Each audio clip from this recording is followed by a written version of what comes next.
Olá, meus queridos alunos do oitavo ano. Hoje estamos aqui, diferentemente das outras semanas, não estamos ao vivo, né? Estamos aqui por videoaula, uma aula gravada, pois nesse exato momento estou na apresentação de trabalho da turma do nono ano. Como vocês sabem, a aula é ao mesmo tempo, mas isso não evita vocês de tirarem as dúvidas, mandarem mensagem, caso precisem, né, de me procurarem, que eu responderei. Mas, nesse tempo que vocês estão vendo essa aula gravada, já estou explicando por que o motivo. A aula não foi pelo aplicativo Zoom, e sim uma videoaula gravada no YouTube. E hoje iremos mudar o esporte, né? Nós estamos no conteúdo, vamos pegar o livro aqui, que me dá aquela ajuda, de lutas ocidentais com e sem contato direto. Nós vimos um pouco sobre esgrima, foi feita uma pesquisa também sobre esgrima, falamos um pouco sobre o pancrácio, que é uma luta antiga, falamos sobre a origem das lutas, e agora vamos falar um pouco sobre o wrestling, mais um pouco sobre o wrestling, porque a gente começou a ver nas últimas aulas. O termo luta livre é ainda muito associado ao vale tudo, e essa relação equivocada ocorre porque essa modalidade esportiva apresenta vários estilos. O pancrácio, como já foi citado, por exemplo, era entendido como estilo de luta livre extremamente violento. Uma luta extremamente violenta. Não confundam esse wrestling que eu estou falando com aquela luta livre que pula nas cordas e tal, que é um golpe ensaiado, não. Aquela luta livre é o pro wrestling, esse é o wrestling. O wrestling que nós conhecemos nas Olimpíadas, que eu vou falar daqui a pouco. Nos Jogos Olímpicos da Antiguidade, ó, já estou falando. A luta livre era parte do pentathlon, uma modalidade que continha corridas, saltos, lança e lançamento de discos, que a gente já citou nas últimas aulas. Então era uma pessoa totalmente completa, era um atleta, era literalmente um atleta, porque ele fazia de tudo. Vamos ver aqui para onde nós vamos agora. Vivência do pancrácio ou, né, wrestling. Antigamente era pancrácio, só uma mudança de nome, de algumas regras e de algumas características com o passar do tempo. Lembrando daquele contexto, uma luta, um estilo de dança ou uma manifestação artística, um desenho, alguma coisa assim do tipo, ela sempre, na maioria das vezes, ela carrega em si, carrega com ela a característica da região. Então, quando a gente lembra de capoeira, por exemplo, a gente lembra muito do Brasil, lembra muito, sei lá, da região da Bahia, do Nordeste, alguma coisa do tipo. Quando a gente lembra de outros tipos de... deixa eu ver o que nós podemos lembrar. Lembra daquelas pinturas de cavernas, a gente lembra de uma determinada época. Então, isso vai mudando não só a região, como eu disse, mas também de uma determinada época. E isso vai mudando conforme a manifestação artística. A manifestação artística pode ser, como eu já disse, um desenho, uma luta, pode ser uma dança. Aí você fala, luta é uma arte? Sim, luta, para mim, pelo menos, é uma arte. Não, brincadeira. Luta é, sim, uma arte. Né? Ela é uma manifestação artística. Capoeira é claramente, lucidamente, uma manifestação artística. Ok? Continuando. Vivência do pancrácio. Me rendo, mas não desisto. Retome o jogo. Calma aí, vamos ver onde é aqui. Olha eu lendo errado. Vivências de luta wrestling. Existe o golpe do abraço. O aluno, no caso vocês, né, devem segurar com uma das mãos a nuca do colega e com a outra o cotovelo dele. Quem realiza o golpe passa o braço que está segurando o cotovelo por cima do braço do colega e o prende embaixo da sua axila. Vamos mostrar aqui para ficar mais fácil de entender. Ó. Esse é o golpe que vai sendo realizado. Ó. Onde está meu dedinho aqui é a ordem do golpe. Muito parecido com os golpes que são realizados no judô, porém de uma forma mais, como podemos dizer, forma mais bruta, mais raiz, uma forma mais raiz e bruta. Também tem o golpe do rolo, abraça a cintura do colega enlaçando as mãos. Traciona os braços e gira até ficar por cima do colega que estava de barriga para baixo. Cada giro realizado com sucesso recebe 2 pontos. Vamos lá, aqui. É difícil de ver, deixa eu limpar minha tela. Opa, lindo. Aí. Essa sequência deste belo golpe. E agora vamos falar um pouco sobre o esgrimão. Esgrima. Assim como acontece com outras lutas, não existe um relato preciso sobre o surgimento de combates com armas semelhantes a espadas. Alguns historiadores porém, entendem que a China e a Índia, por volta do último século, na verdade, possivelmente tenham sido o berço da sistematização das técnicas desse tipo de luta.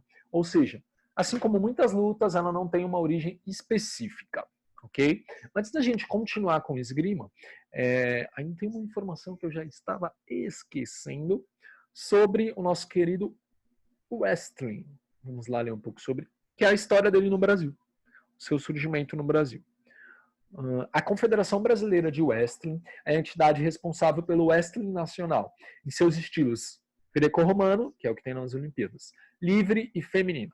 Além de gerir também o beach wrestling, ou wrestling de praia, olha que curioso, que é um esporte não olímpico. É também a mais jovem federação entre as que dirigem modalidades olímpicas no país, nos Jogos de Verão, com apenas 29 anos de existência, ou seja, eu sou mais velho do que a CBW, sim, sou mais velho que a Confederação Brasileira de Wrestling, olha que já é um esporte reconhecidamente famoso e também esporte olímpico. Em 1979, o wrestling era apenas um setor dentro da Confederação Brasileira de Pugilismo, que é responsável pelo nosso querido Pro Boxe. A autonomia só foi conquistada em 1988, ano em que foi criada a Confederação Brasileira de Lutas, e que marca a primeira participação do wrestling brasileiro nos Jogos Olímpicos. Na edição de Seul, com Floriano Spies, não sei se eu estou falando a pronúncia certa, no estilo greco-romano e com Roberto Leitão no estilo livre. Roberto Leitão ainda representaria o país nos Jogos Olímpicos de Barcelona em 1992, se tornando o único atleta masculino a participar de 2 Jogos Olímpicos.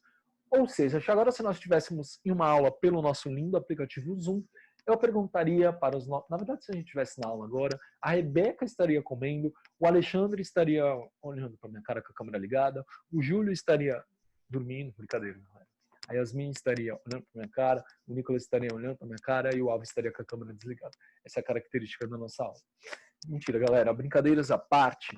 Se nós estivéssemos na nossa aula agora, eu estaria fazendo algumas perguntas e se vocês tinham entendido. Então, caso tenham dúvidas durante esse vídeo, vão anotando e vão mandando, né, para mim, que aí sim eu vou respondendo durante a aula ou após o horário do término. O ano de 1999, quando eu era um simples garotinho de 9 anos, foi marcado por divergência na gestão da modalidade. Os discentes liderados, né, os líderes da confederação, criaram a Confederação Brasileira de Luta Olímpica Amadora. Um ano depois, em 18 de abril de 2000, finalmente foi criada a Confederação Brasileira de Lutas Associadas, nome que mudou em 2015, em virtude da mudança adotada pela entidade que rege o esporte no mundo inteiro. A outrora, antigamente, Federação Internacional de Lutas Associadas e agora a United World Wrestling. Não confundindo com Pro Wrestling. Pro Wrestling é a luta livre, que as pessoas estão fantasiadas de máscara, com acrobacias. Não. A Pro Wrestling é um esporte de entretenimento. O wrestling é apenas um esporte. Okay? Esporte olímpico, aliás.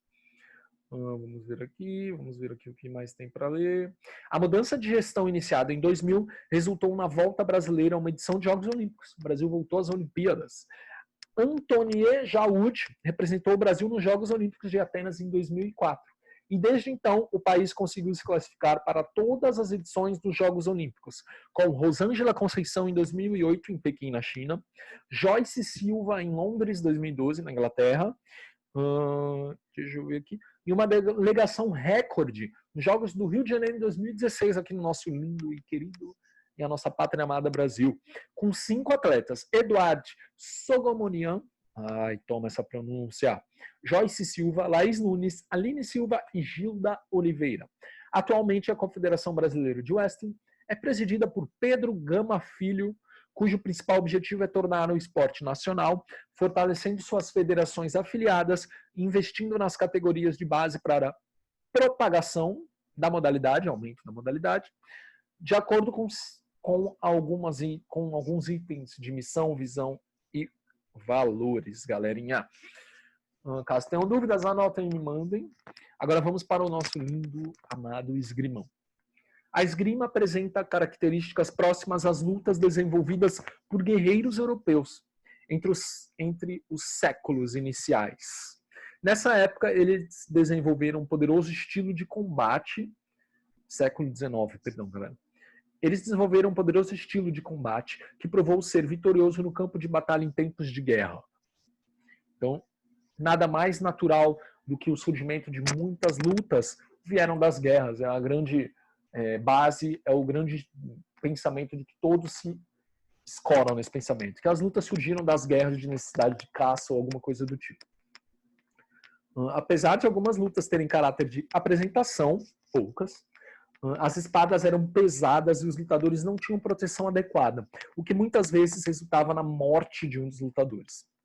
No fim, com o passar do tempo, a esgrima ganhou um repertório maior de regras e a utilização de equipamentos de proteção, como a máscara, passou a ser obrigatória. Você aí sai da sua casa sem máscara. Mas até no esgrima a máscara é obrigatória. E um detalhe que é bem notório é: todos os esportes passam por isso. Ele é criado, ele surge ou de uma guerra, que é o comum de lutas, de uma guerra ou para caça, ou surgem uma hora ou outra de lazer de algum determinado grupo, e aí ele passa para um momento de estruturação de regras, de normas. Ele passa por um momento que ele vai criando suas regras. Ele começa bruto, ele começa super raiz, ele começa de um jeito até perigoso, como é dito aqui, que um dos lutadores morria. E aí ele vai passando por uma estruturação e hoje ninguém morre, graças a Deus. Você não vai ligar a televisão nas Olimpíadas, vou ver um esgrima. E o cara vai lá e mete a faca e tu morre. Não, graças a Deus isso não acontece, porque existem essa estruturação de regras. Voltando à nossa lida. Com o tempo, a modalidade sofreu várias mudanças, como a troca sucessiva de golpes com velocidade. Em 1986, a esgrima foi introduzida nos Jogos Olímpicos de Atenas. Olha que maravilha. Em 1913, as regras internacionais de esgrima foram desenvolvidas, alcançando sua forma atual. Além de ser uma prática que preserva a história da humanidade, olha lá o que eu disse, carrega uma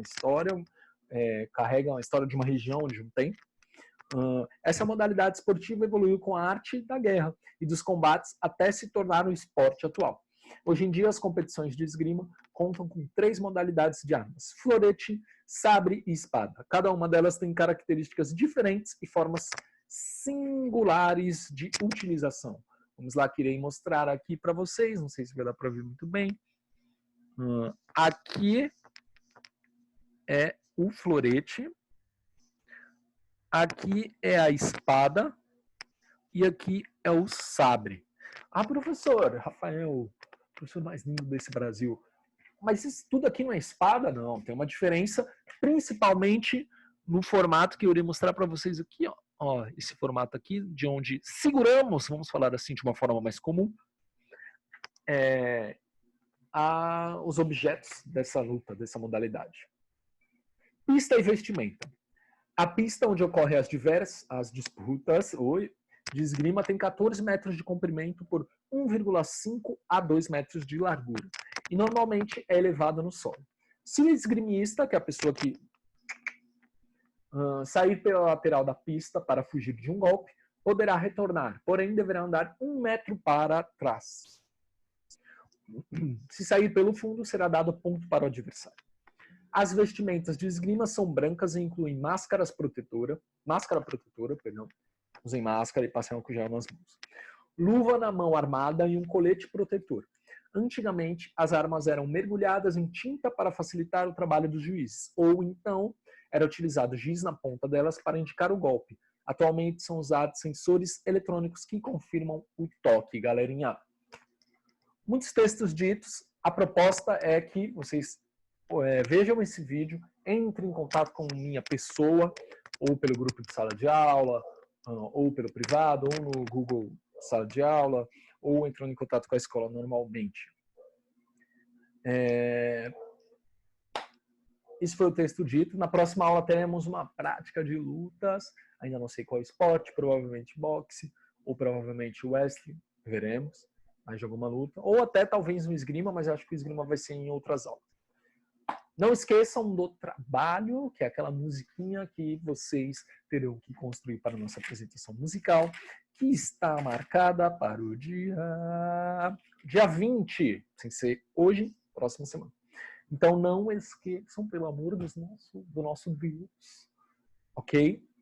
Não esqueçam da apresentação musical, de montar a letra da música. Se tiverem dúvidas, entre em contato comigo. Como eu disse, hoje é a apresentação musical da galera do 9º ano, dos nossos lindos formandos, ok? Qualquer dúvida, estou à disposição. Muito obrigado pela aula de hoje. Saudades mil de vocês. Coraçãozinho para Rebeca, Yasmin, Júlio, Alexandre, Alves e Nicolas. Acho que eu lembrei de todos os nomes. Eu sou muito bom. Galera, ó, S2 e falou!